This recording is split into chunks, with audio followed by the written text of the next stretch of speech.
Something was watching me, didn't notice it at first. That's the part that still keeps me up at night. Not what I eventually discovered, but how long it had already been there before I ever thought to look. Before I ever felt the first whisper of something wrong. Before my body started sending signals that my brain kept refusing to accept. Looking back now, the signs were there from the very beginning. I just didn't know how to read them yet. It started on a Tuesday. I know that because Tuesday is the one night I always get home late. I work a second shift at a logistics company, nothing glamorous. Just data entry and inventory checks, and by the time I pull into my driveway, it's usually somewhere between 10:30 and 11. The neighborhood is quiet by then. Most of the lights in surrounding houses are already off. The street lamp at the end of my block flickers sometimes, and that night it was doing its usual thing, buzzing, dimming, buzzing again, casting everything in an unsteady yellowish glow that made the shadows look like they were breathing slowly in and out, like something alive and waiting. I sat in my car for a moment before getting out. I always do that. Old habit. I check my phone, decompress a little, let the silence of the neighborhood settle around me before going inside. My house is modest, 2 bedrooms, a small front porch, a yard I keep meaning to mow more regularly than I actually do. It's not a special house. It's not the kind of place where you'd expect anything unusual to happen. That's probably why. It took me so long to trust what I was starting to feel. When I finally walked up to the front door, I had this brief, strange sensation. The kind you genuinely can't explain in words. Like something had just moved. Not dramatically, not a figure running, not a crashing sound. Just a subtle shift in the air, the way a room feels different when someone has very recently left. I stood on that porch with my key in my hand and looked out slowly at the yard, at the dark street, at the heavy shadow filling the gap between my house and my neighbor, Gerald's place next door. Nothing. Just the flickering lamp buzzing too. Itself. Just the faint sound of a car somewhere on the main road 2 blocks away. I told myself it was fatigue.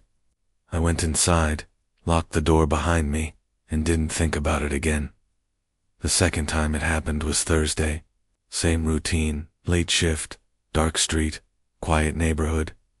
But this time I was standing at my kitchen sink filling a glass of water before bed, and I happened to glance up at the window above the faucet. That window faces the backyard. At night, with the kitchen light on, it mostly just reflects your own face back at you, a dark mirror effect that I'd always found slightly unsettling even on perfectly ordinary nights.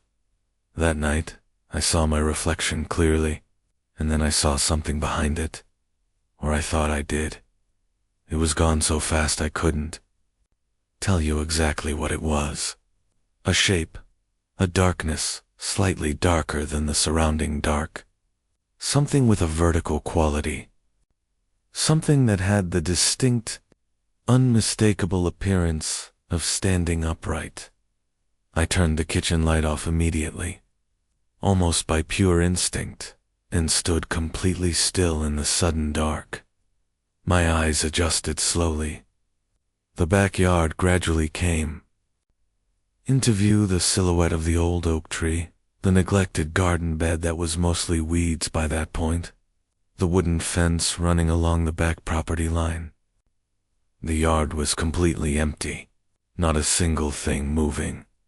I stood there for 3 full minutes, watching, before I convinced myself it had simply been a trick of the light. A reflection playing games.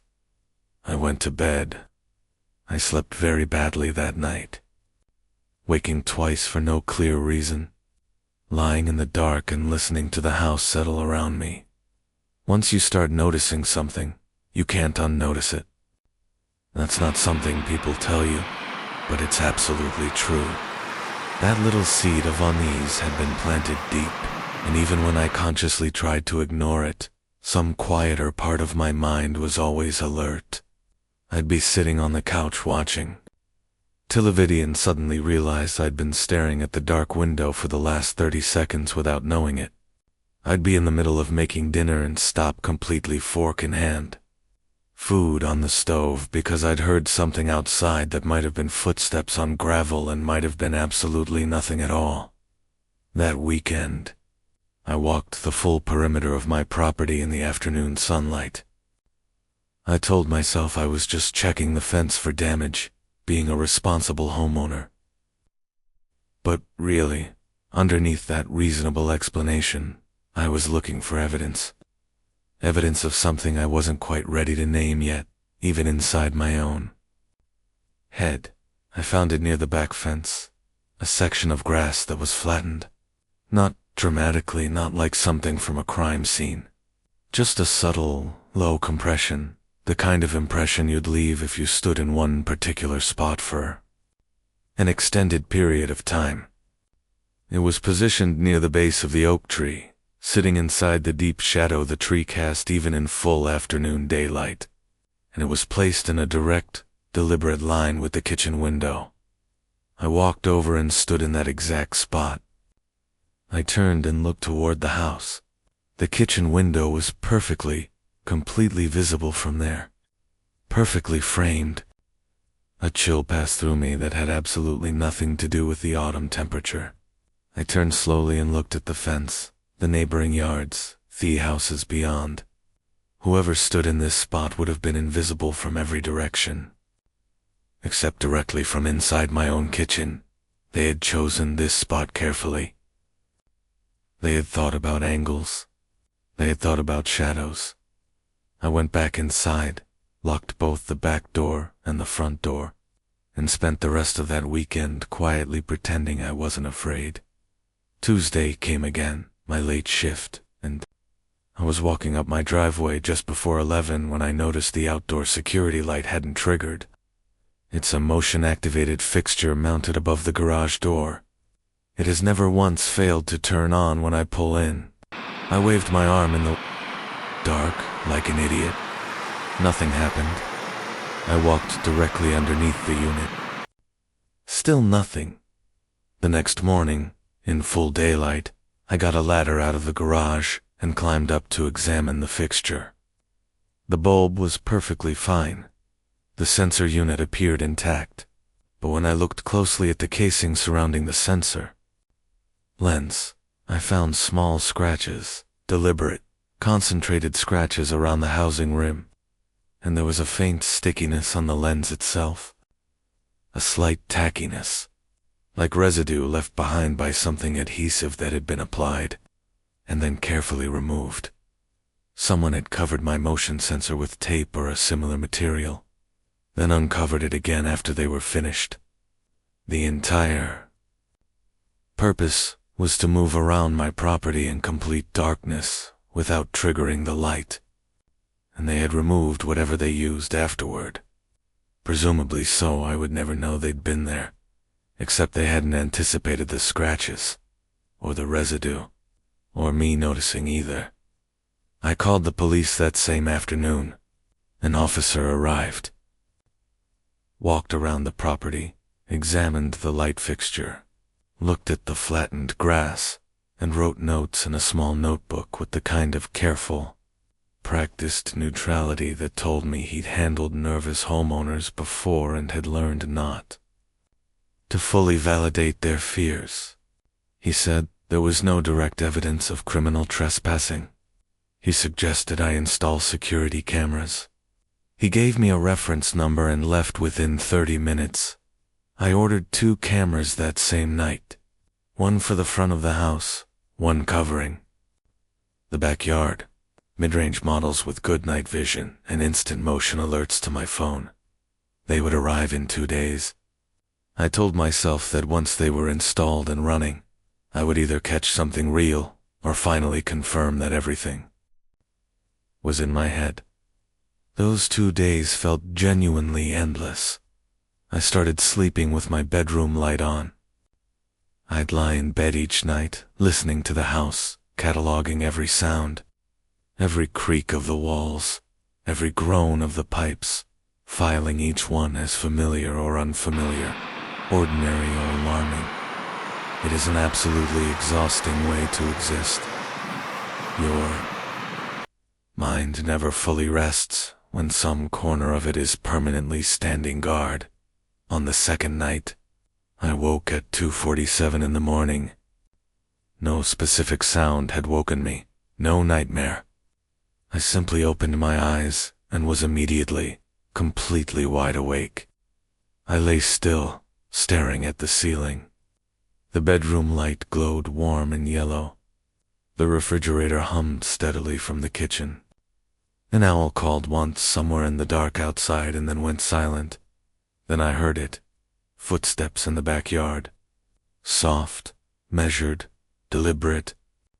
These were not animal sounds, not the light, scattered randomness of a raccoon investigating, not the padding of a neighborhood cat crossing the yard. These were slow, careful, fully human footsteps. The particular kind a person makes when they are actively trying not to be heard. They moved from right to left along the back of the house, passing directly beneath my bedroom window. And then they stopped somewhere near the far corner of the building. Complete silence. I lay absolutely frozen, my entire body rigid, my heart beating in a way that felt wrong and too fast and very loud. There is a specific, paralyzing quality to that kind of fear. The fear of confirming something you desperately don't want confirmed. The fear of looking and finding that you were right, after what felt like an hour but was probably closer to 15 minutes. The footsteps came again, moving carefully back the way they had come. Then silence again, and nothing more. When morning came, I went outside immediately. Near the back wall of the house, directly beneath my bedroom window, the grass was flattened in that same familiar way. That same careful, deliberate positioning. That same terrible intentionality. Someone had stood outside my bedroom window in the middle of the night and listened to me sleep. The cameras went up that same afternoon. My hands were shaking as I mounted each one. Once both were live, I sat inside and watched the feed on my phone, the empty front yard, the silent backyard, and took the first full breath I'd managed in what felt like days. Nothing triggered for almost a week. No alerts, no movement, no shadows. I started cautiously wondering whether I had genuinely amplified everything beyond reality. Fear can do that. It manufactures patterns from coincidences. Then on a Friday night, at 1:15 in the morning, my phone lit up. Motion alert. Back camera. I grabbed it off the nightstand and opened the app immediately. Night vision footage, that familiar greenish gray that makes everything look slightly unreal, showed the backyard apparently empty. But in the very bottom corner of the frame, there was a blur, a quick, controlled movement that had already exited the frame by the time the recording captured it.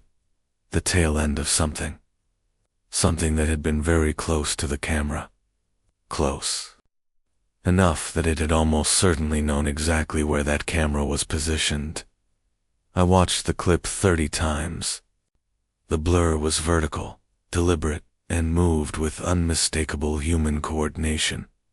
Not a branch, not any animal I could explain.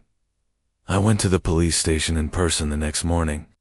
A younger, more attentive officer reviewed the footage carefully and asked me several pointed questions. Whether I'd had recent conflicts with anyone, any former partners, anyone who might feel entitled to my attention or space.